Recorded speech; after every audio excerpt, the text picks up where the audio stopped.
Hello বন্ধুরা, আজ করব নিরামিষ কচুর শাক। যার জন্য কচুর শাকটা কেটে নিয়ে ভালো করে ধুয়ে নিয়েছি। ধুয়ে প্রেসার কুকারে 2টো সিটি দিয়ে দেবো।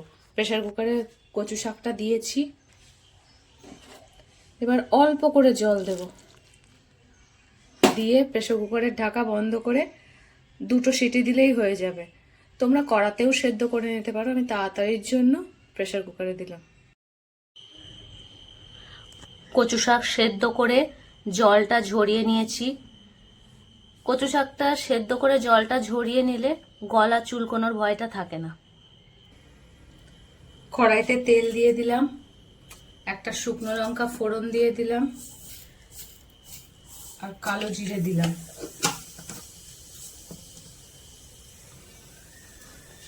তেলে খানিকটা নারকেল দিয়ে দিলাম, কুড়িয়ে রাখা নারকেল। নারকেলটাকে একটু ভেজে নেব।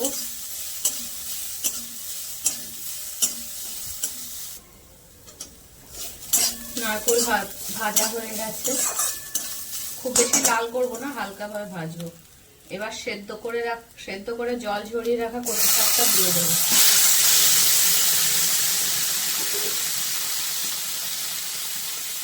এবার পরিমাণ মতো নুন দিয়ে দিলাম।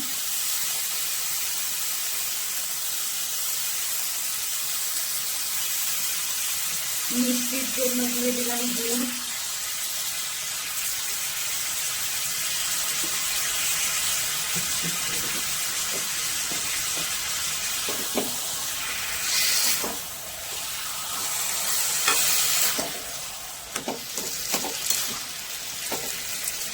এবার শাকটাকে ভালো করে কষতে হবে।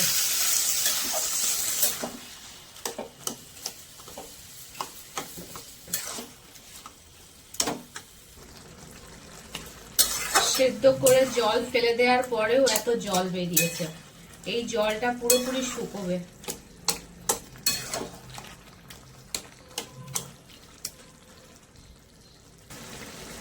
অল্প করে হলুদ দিয়ে দিলাম রঙের জন্য।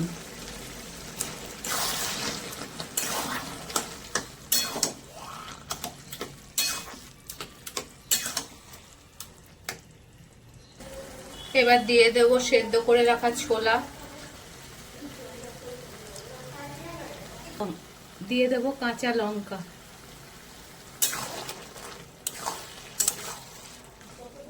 ভালো করে কষবো, আরো কষা হবে।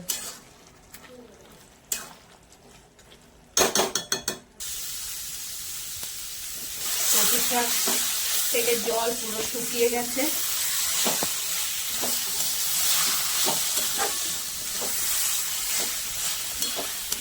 এই পর্যায়ে নুন মিষ্টিটা দেখে নিতে হবে। নুন মিষ্টি একদম ঠিক আছে। বাকি কুড়িয়ে রাখা নারকেলগুলো দিয়ে দিলাম।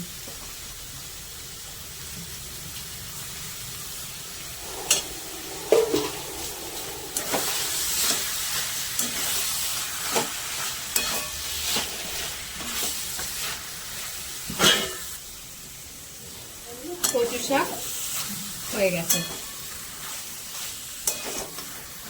একদম জল শুকিয়ে গেছে, এক ফোঁটা জল নেই। এবার গলা চুলকোনোরও কোনো ব্যাপার নেই। এই নিরামিষ কচু শাকটা খুব ভালো লাগে খেতে।